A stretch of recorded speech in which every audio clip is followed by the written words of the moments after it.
them. Look at me. Oh, Rock Band is the name of the video game. Okay. Look at me. Of course I'm famous. Look, I think I'm famous. You know I'm famous. Come on, I'm famous for me. Well, what do? I do everything. What do you mean?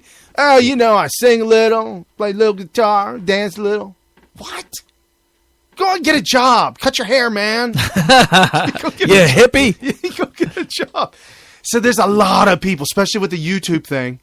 Everybody is like, well, I think it's cool. But I think it's cool if you have 1 million people all over the internet submitting original music, because there's a lot of covers out there, and there is a ceiling to your fame if you're doing covers. And the most famous cover I can possibly imagine that still has hit a ceiling, but it's the highest ceiling I think I've ever seen. Oh, it'd be 2 people. One would be George Thorogood. I never saw that. Somebody did a cover of... No. He does cover. All his music is That's true. All his music is covered from a bourbon, scotch, and beer. That's not... No! But who did that? Did the old black guy, Mississippi Blues, down in the Delta. So Delta Blues. But that guy wasn't famous, was he? No, they never became famous. So technically... He took the song, did what Led Zeppelin did. So Led Zeppelin's a cover band. Led Zeppelin did a couple of songs, won the Gallows Pole, which they were sued for. And he just said, what do you want? They asked him how much he wanted. Right. He named his price. They threw the half a duffel bag because he didn't think he could get any more. He should have. He only asked for a half a duffel bag? Right. Oh. And then some other guy named, he calls himself Stardust or something. He's been dead for a long time, but his family, his estate is suing Led Zeppelin because they claim that the beginning of Stairway to Heaven, he originally wrote a year before. That's going to be a tough one to prove. Right. So, and this is all the way back in the 60s. Okay.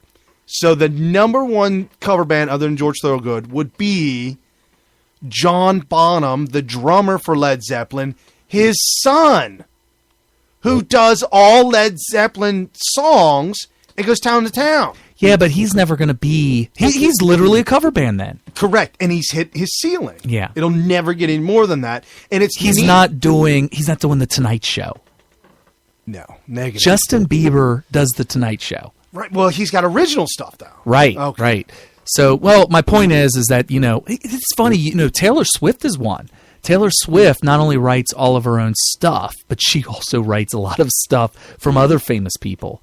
So, yeah, you ever notice whenever there's somebody that goes through the stratosphere and you listen to their music and you're like, this is good music, but some of these other people have really good music too. How come they didn't go through the stratosphere?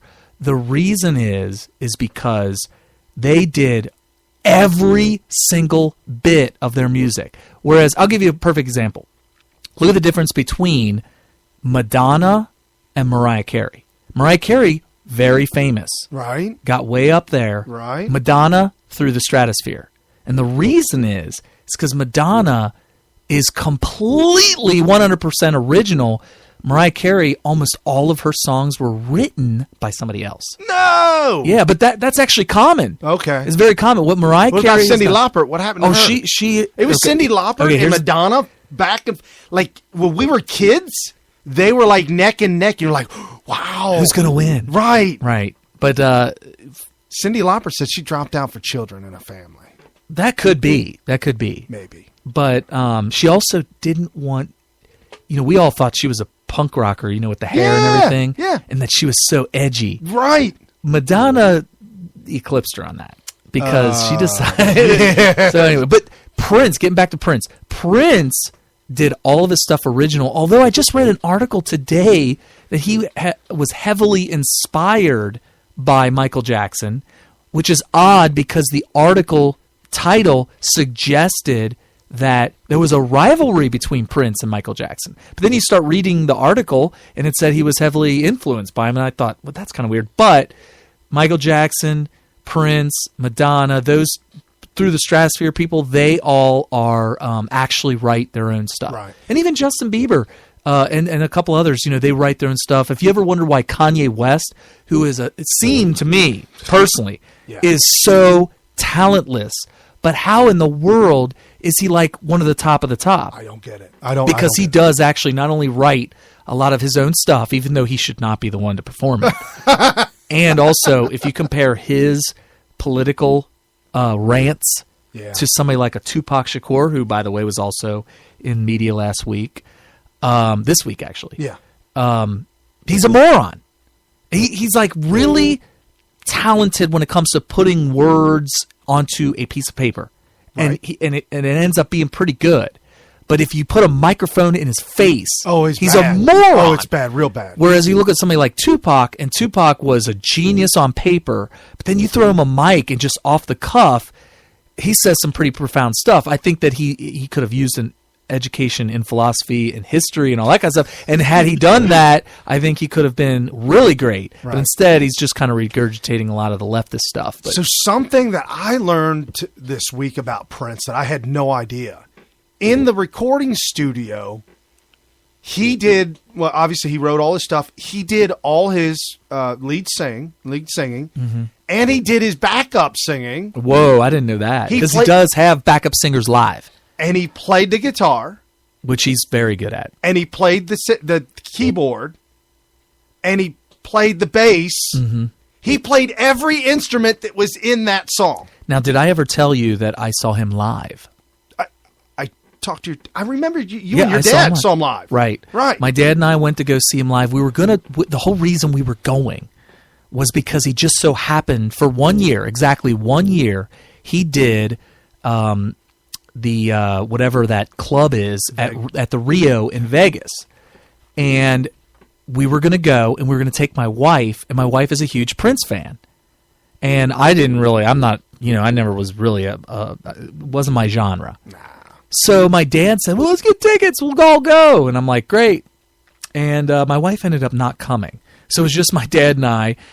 And we're like, well, should we sell the tickets? That's awkward. Like, hey. What's up? I got my blouse. You got your blouse? So anyway, so we were actually trying to sell all the tickets.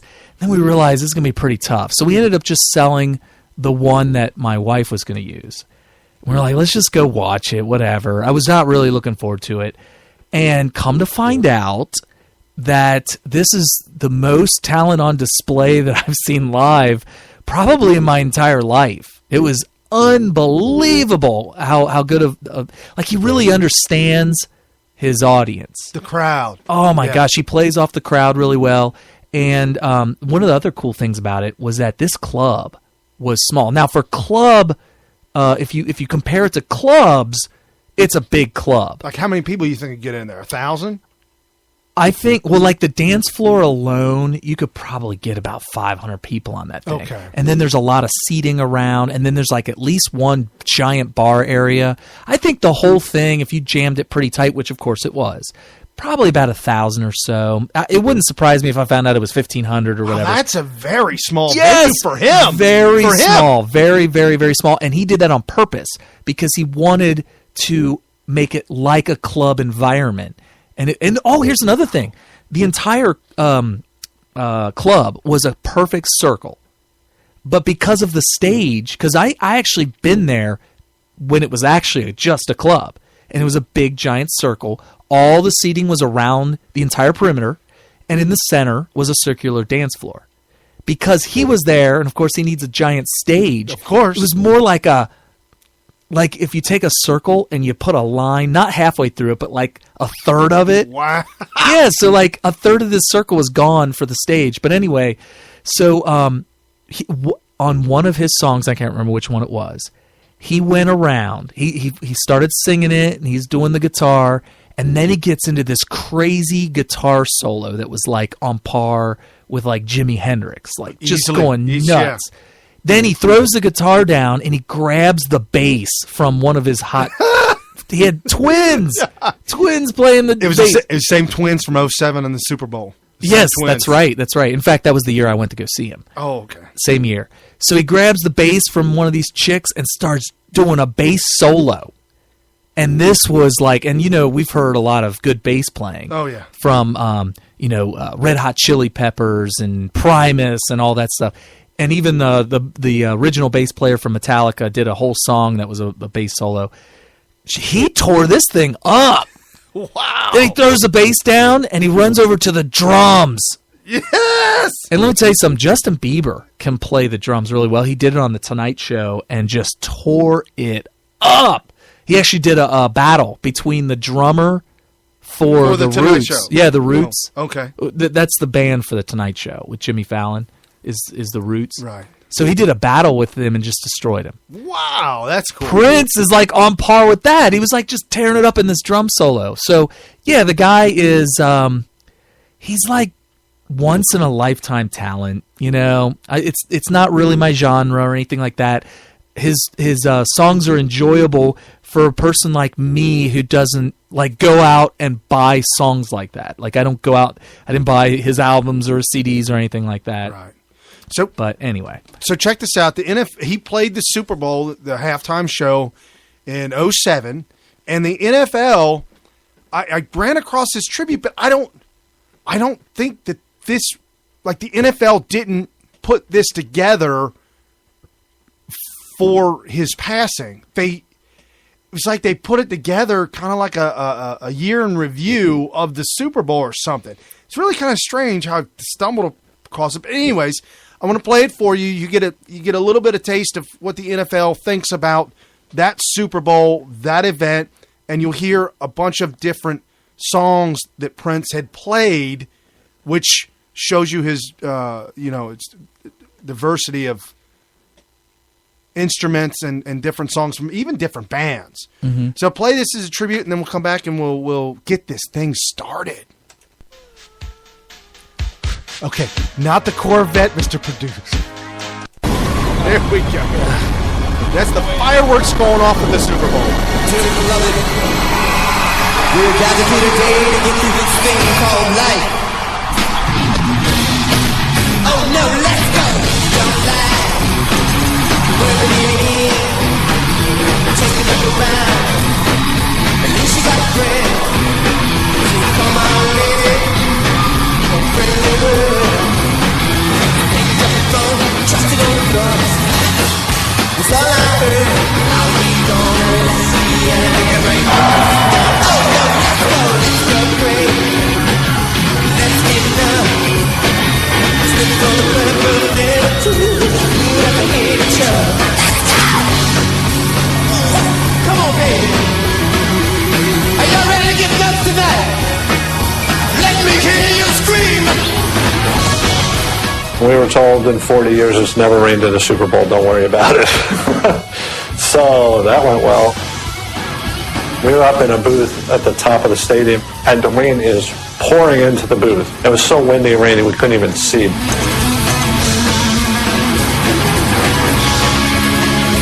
I thought I remember the rain starting at Purple Rain. Right. Well, it said it was during the whole. I was just panicked. Prince was using 4 separate live electric guitars. They're low voltage. The stage was made out of a very slick tile, which when it got wet was even more slippery. He had 2 beautiful dancers with him, the twins, okay? They were wearing, I think, 8-inch heels. And I was just saying, oh my God, what's going to happen now? I said, are we going?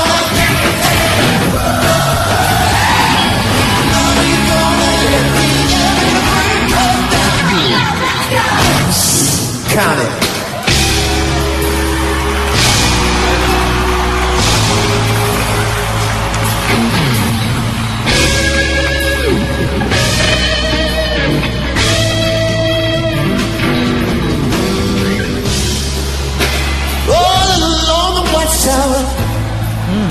Princess kept a view while the women came and went. Barefoot servants too.